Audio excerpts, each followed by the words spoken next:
Gajah Mada adalah Mahapatih dari Kerajaan Majapahit yang menghantarkan Majapahit pada puncak kejayaan. Nah, berikut ini kisah Patih Gajah Mada. Saksikan setelah yang satu ini, namun sebelum itu klik subscribe dan gambar lonceng untuk mengetahui video-video menarik berikutnya. Like dan share ke semua media sosial yang kalian punya.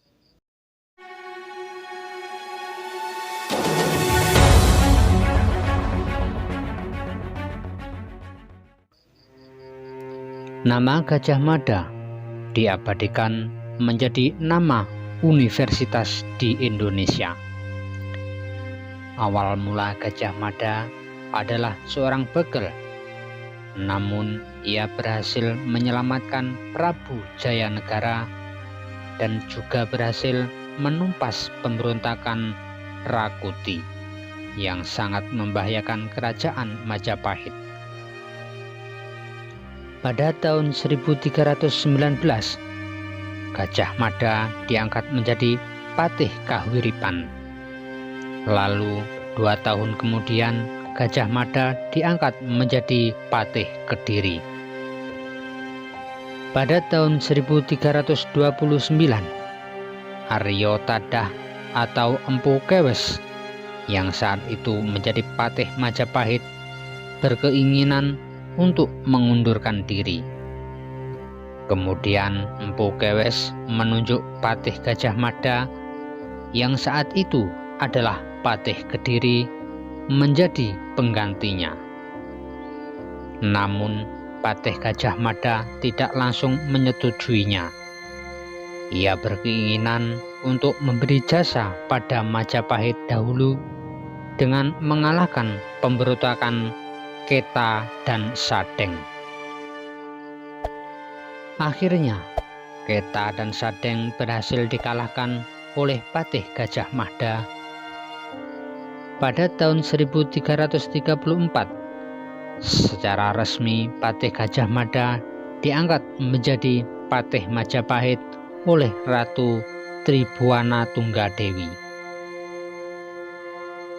Patih Gajah Mada mengucapkan sumpah, dan sumpah itu dikenal dengan nama Sumpah Palapa.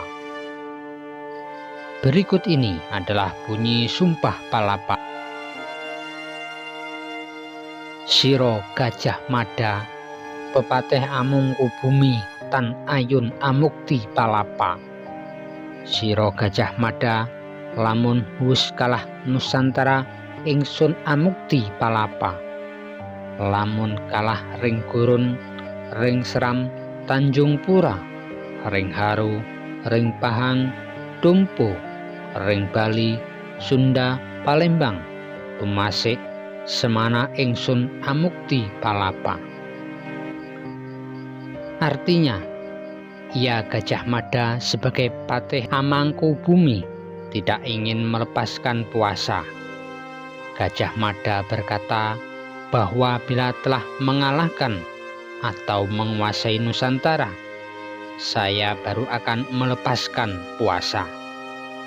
Bila telah mengalahkan Gurun, Seram, Tanjung Pura, Haru, Pahang, Dumpo, Bali, Tunda, Palembang, tumasik, demikianlah saya baru akan melepaskan puasa.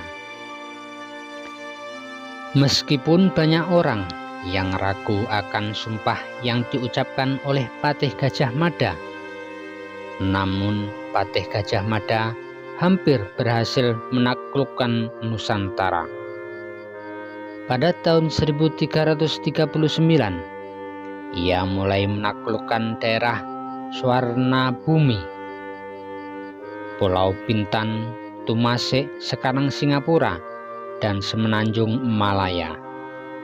Lalu pada tahun 1343 bersama dengan Arya Damar, ia berhasil menaklukkan Bedahulu atau sekarang Bali Lombok. Kemudian daerah di Kalimantan seperti Kapuas, Katingan, Sampit, Kota Lingga, Kota Waringin, Sambas, Lawai, Kandangan, Landak, Semadang, Tirem, Sedu, Brunei, Kalka, Saludung, Solok, Pasir Barito, Sawako, Tabalong, Tanjung Kutai, dan Malano. Pada masa pemerintahan Prabu Hayam Wuruk, yaitu tahun 1350 hingga tahun 1389, Patih Gajah Mada terus menaklukkan wilayah-wilayah yang ada di Nusantara.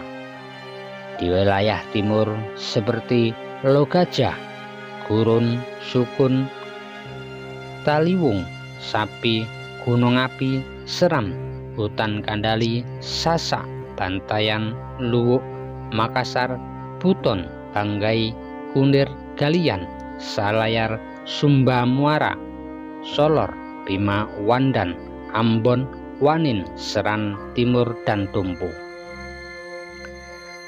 Dalam Kidung Sunda diceritakan bahwa pada tahun 1357 terjadi Perang Bubat.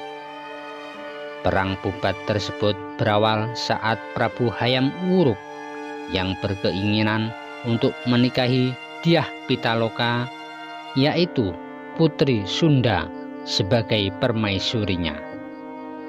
Kemudian lamaran Prabu Hayam Wuruk tersebut diterima oleh kerajaan Sunda, dan pihak kerajaan Sunda kemudian datang ke Majapahit untuk melangsungkan pernikahan Agung Prabu Hayam Wuruk dengan Dyah Pitaloka.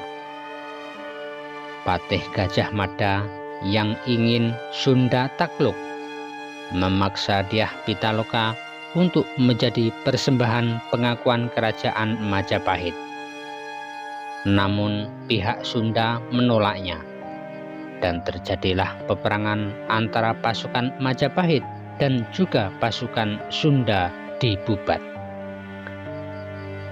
Setelah ayah dan seluruh pasukannya gugur, Dyah Pitaloka bunuh diri. Akibat dari kejadian tersebut, Patih Gajah Mada diberhentikan. Dalam kitab Nagara Krategama diceritakan sedikit berbeda.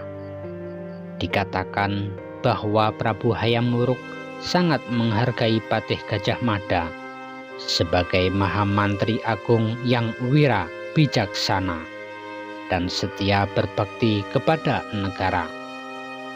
Sang Raja Prabu Hayam Wuruk memberi dukungan Madakaripura yang memiliki pemandangan indah di Tongas, Probolinggo kepada Patih Gajah Mada. Pendapat lain, ada yang menyatakan bahwa pada tahun 1359 Patih Gajah Mada diangkat kembali sebagai patih. Hanya saja ia memerintah dari Madakaripura. Dalam Negara Krategama disebutkan bahwa saat Prabu Hayam Wuruk kembali dari upacara keagamaan di Simping, ia menemui Patih Gajah Mada telah sakit. Disebutkan Patih Gajah Mada wafat pada tahun 1286 Saka atau 1364 Masehi. Nah, itu tadi kisah Patih Gajah Mada. Semoga dapat menjadi sumber literatur yang bermanfaat bagi kita semua.